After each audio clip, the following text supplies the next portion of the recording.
Hey, gorgeous people. Welcome back. Happy Monday morning, April 7th. This week, we have so much to talk about. We have a big Libra full moon with Venus at a standstill in Pisces, basically conjoining Saturn. We've got squares and trines to Mars in Cancer and to that Saturn in Pisces. This lunation feels like a not so subtle little threshold to cross, and we're definitely going to get into it. We're going to break it all down and feel into what this week is asking from us and what it's offering us in return. So grab your coffee and join me. Before we talk through my favorite comments of the week, make sure to like and subscribe if you want to stay updated every Monday morning when I drop these videos. And hey, why don't you send this video to a friend who is currently staring into the abyss of yearning and churning, thinking to themselves, should I say something or should I just sit in this? This is my Monday morning coffee chat series where we look at the astrology of the week through art and archetype. And this week, some yearning and grief and beauty and the personal myths you're already living. First up, I want to read some of my favorite comments from the week. These 3 comments came from the interview I did with Sarah Posh, where we talked about The Matrix and Dune and Blade Runner and so many other awesome things. It was a rare hour-long video from my channel, and I got a lot of great responses from that and so many Matrix synchronicities. One of my favorite is Pixie 970 says, I like all the references from The Matrix because the first movie was apparently released on March 31st, 1999, which was the day of a Jupiter Cazimi in Aries. It really does encapsulate the rebirth of belief and courage, which is probably apt for all of the Aries energy we're experiencing. Definitely apt, and that was a mind-blowing synchronicity. But that is how beautiful and powerful astrology can be when explored through symbols. It is so meaningful and helpful to me to approach astrology on vibes alone. It sounds kind of corny, but if you start to get a sense of what a transit is, you can really feel your way towards art and ideas and concepts that you will find are deeply related and integrated through synchronicities, like this one pointed out by Pixie 970. Another matrix synchronicity came from at Van Blixty. Van Blixty says, wild. Saturday, after finding out we were sold bum tickets for a show out of town, we decided to grab some wine and watch The Matrix for the first time in years in our hotel room, and it felt really timely. That is incredible, and that's the kind of synchronicity that you can expect from being an audience member of this show and listening to and thinking about astrology in this way. Your bird friend says, Alex, I love your calm wisdom and groundedness. I can't believe you only have 4 videos. Me neither. Your video for last week, they're talking about the video in which we talked about the Venus Cazimi, and we likened that to a slow dance, slow dancing in a burning room, or I'll Be Seeing You from Billie Holiday. Your video from last week really helped me let go of a relationship I had been holding on to hope for the past 6 months. Your analogy of the couple slow dancing in a burning room and knowing they will need to part really resonated with me. I cried. I'm a Cancer sun, Pisces moon, lol. But it was a good cry. And I was able to get closure and accept that saying farewell to my person was probably for good this time. I love this channel and I'm so grateful to the algorithm for bringing it into my life. Well, I'm grateful to have you here too, your bird friend. I'm so sorry to hear about this really difficult moment, but I'm really proud of you for choosing what you think is right and living authentically, which is such an Aries lesson that's popping up for us this month while the sun is in Aries. Thank you guys so much for all the comments you leave on all my Instagram posts and all of the YouTube videos. It really means so much to me and I read every single one of them. Make sure to comment if you want a chance to be featured on next week's show. Now, it wouldn't be a Mercury retrograde taping if I didn't fail to mention Mercury stationing direct and getting out of retrograde, which I did. So here's the updated transit list for the week. On April 7th, we actually have Venus retrograde conjoining Saturn at 25 degrees Pisces and Mercury stationing direct right next door at 26 degrees Pisces. Now, I talk a little bit about Venus and Saturn together in the context of this beautiful full moon in Libra. So there's plenty of that coming up. I didn't really talk about the Mercury station. The Mercury station is not the most interesting thing happening this week. Sorry, Mercury. Plenty of other Mercury retrogrades for us to dig into later in the year. But hey, now you can go ahead and sign all those contracts and purchase all of those big, expensive tech purchases that you were probably waiting for Mercury retrograde to end before you did, right? Full moons generally, not just in astrology, but in magic and in spiritual thought, are considered to be culmination moments. If you think about the journey of the moon in relation to the sun, a new moon marks a new beginning. Then the moon builds and builds in power. And by the full moon, the moon is the fullest, the brightest, the most reflective, and the most luminous that it gets throughout that cycle. As soon as that full moon ends, we have the waning moon, and the moon sort of lessens in power and moves back towards another new moon. This full moon in Libra in particular is very interesting because, as you know, Venus is stationed retrograde all the way back into Pisces. Something really interesting has been happening over the month of April as Venus retrogrades back into late Pisces. Venus essentially is moving retrograde back and traveling over Saturn to get back to 24 Pisces, where she will station direct. So on April 7th, we had a Venus and Saturn conjunction. And what happened is actually Venus is so slow and moving so slowly that Saturn was the one to move forward, make the conjunction, and move ahead of Venus in the zodiac. Now, this is a rare moment indeed when Saturn is more active, when Saturn is more direct, when Saturn is more aggressive and moving faster than Venus. And it's specifically happening because of her retrograde. This feels tied into the fact that we are having 3 Venus-Saturn conjunctions in this spring, where we had Venus moving forward across Saturn, backward across Saturn, forward again. So a lot of what we're thinking about, especially this week, but in the month of April, has to do with the combined significations of Venus and Saturn together. Now, there's a lot there. That's beauty and grace and poise.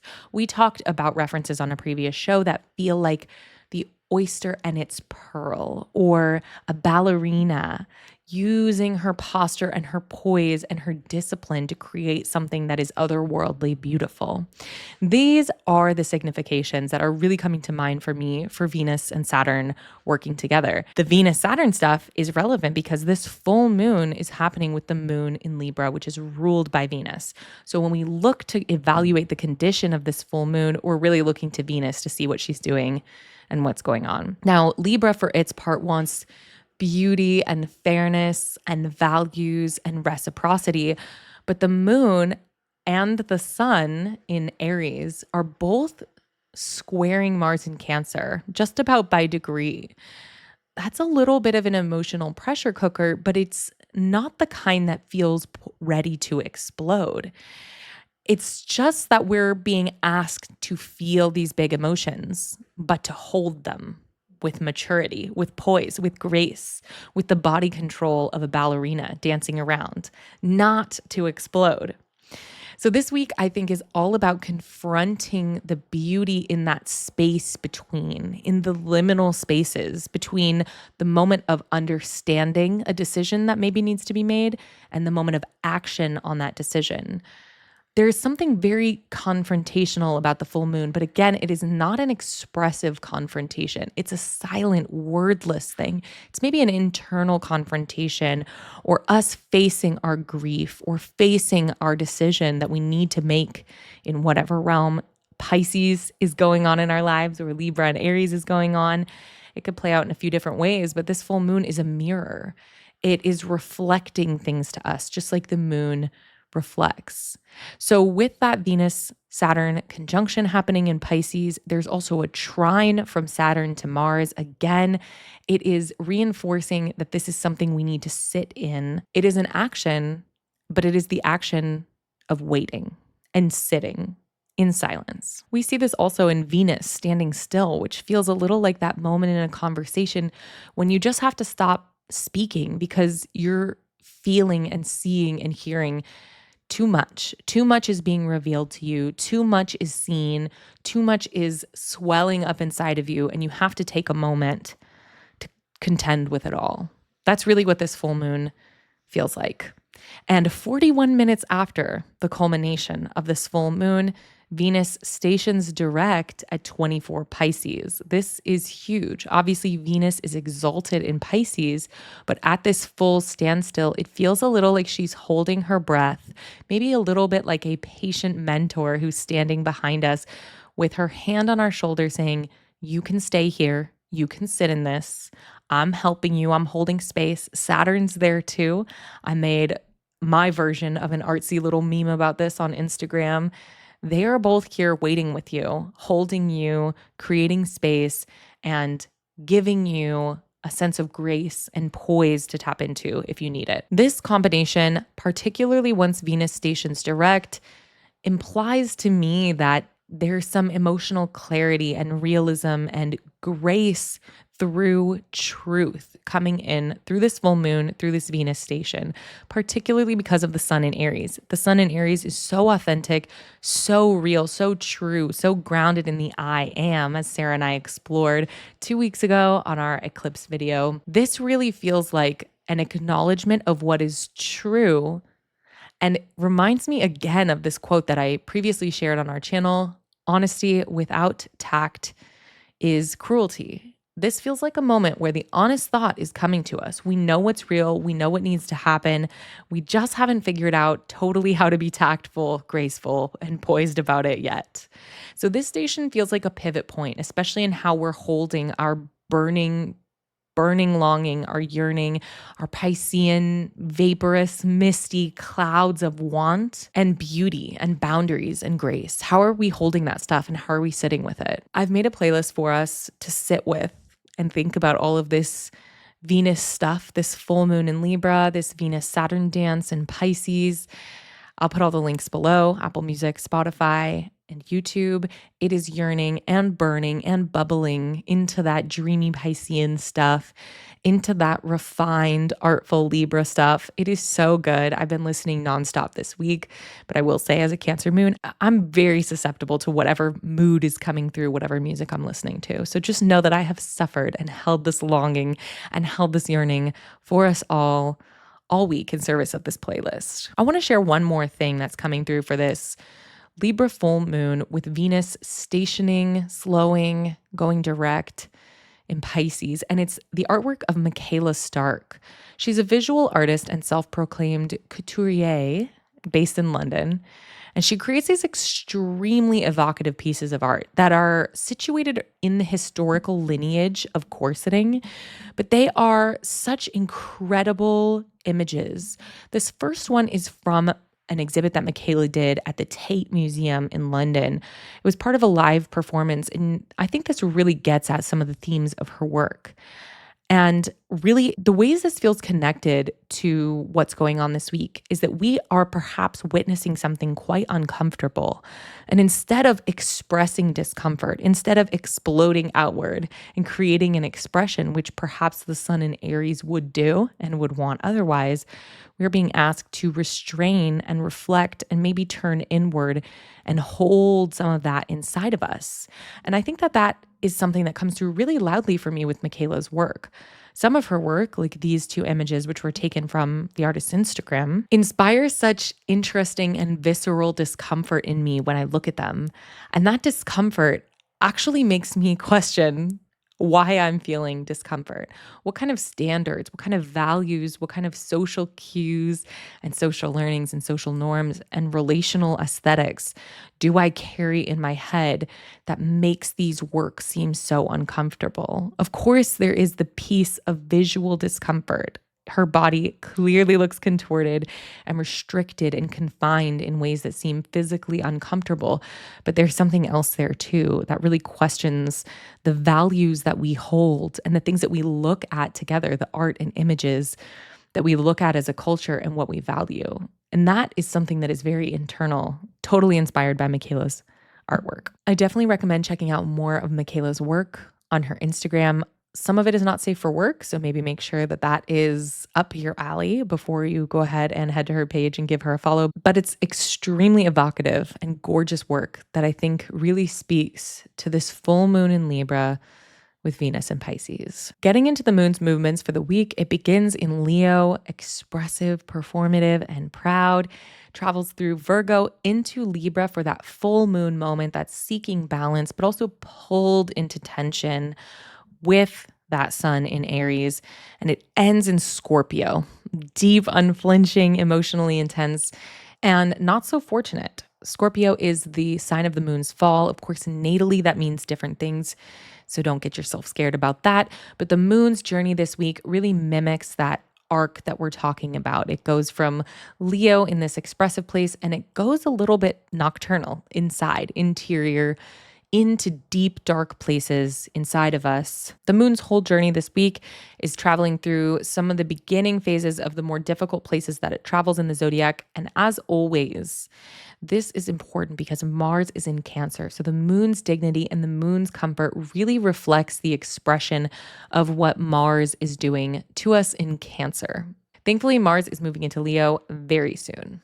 I'm counting down the days. Okay, we've come to the part of the show where we talk about how I, as a pagan, animist, spiritual astrologer, and human, am going to be using this week. I am dealing with some relational dynamics this week as well, if you can imagine, with all of this stuff moving from my Aries 4th house into my Pisces 3rd house. I am journaling and reflecting on and working on the questions, what do I ask from others that I could do for myself first? This has been a really important and powerful question for me this week, and I'm thinking a lot about that. I'm really reflecting on my own habits and also my inheritances around motherhood and the kind of childhood that I'm hoping to give my son. So not just the conditions of like his daily life, but I'm thinking, in addition to that 3rd house daily life, how do I want him to relate to me? How do I want him to feel about me? Who do I want him to see me as? And additionally, who am I as a mother? These are really important questions that I am struggling with and working on. Specifically, not acting on everything I feel as a Capricorn rising. I love a project. I love to improve something. I'm trying to encourage myself just to sit with it, especially this week, and to sit in it and see what Saturn tells me actually matters, see what Venus tells me actually matters for my values rather than just kind of reacting loudly to everything that comes my way. I'm also revisiting past choices that I've made in my life and trying to offer myself some grace and forgiveness in the past. So usually I use manifestation season, which is like Aries or Leo season, to write letters to my future self and to think about my future self. But this Venus stuff feels so related to who I used to be and choices I've made in my past. And I keep feeling called to return to that and to give myself a little grace and permission and understanding, if not some forgiveness, for the things that I've done and the things that I needed to do. I've also been letting that Mars tension flow through me, my art and my body, especially doing a lot of working out. I have been doing rowing since Mars moved into Cancer. I've been working on my form now that Venus and Saturn are trining Mars in Cancer. I am working on holding the tension, holding the grace, and sitting in that. I will also be doing a guided shamanic journey this month with my colleague, Lauva. She is a very, very talented shamanic practitioner and has years of experience, thousands of hours journeying under her belt. We do one of these every month, but not during eclipse season just because the energy is a little too chaotic, but we're going to be doing one for the full moon in Libra.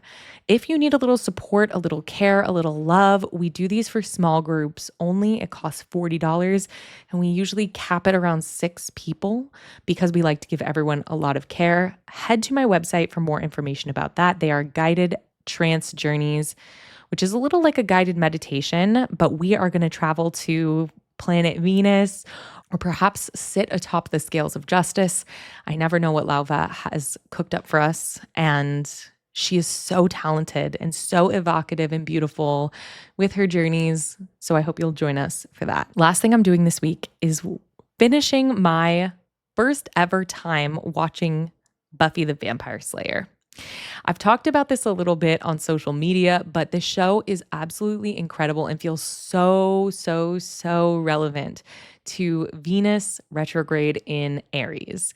Of course, Sarah Michelle Gellar has the Sun and Venus in Aries. I like to think that Buffy would too, but I'm about 5 episodes into season 6. So talk about sitting and dealing with the yearning and burning and not acting. This show feels so incredibly well suited for what's going on right now. And I have to say, I had no idea that this show was artfully made or tasteful or incredible. I just thought it was a silly little show. And to the credit of the creators and the actors, it is a silly little show, but it's also incredibly artful and well made.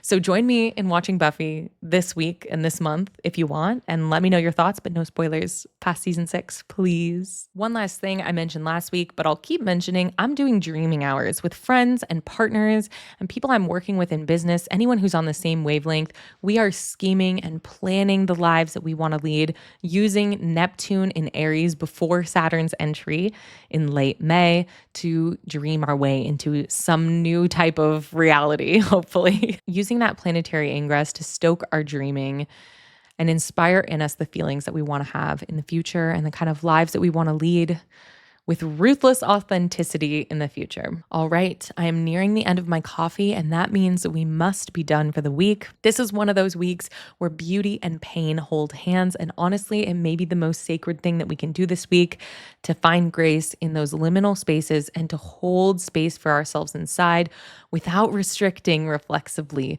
Continue to hold our spaciousness with poise and grace. I will see you next week. Until then, keep dreaming, keep listening, trust that ache, trust the yearning.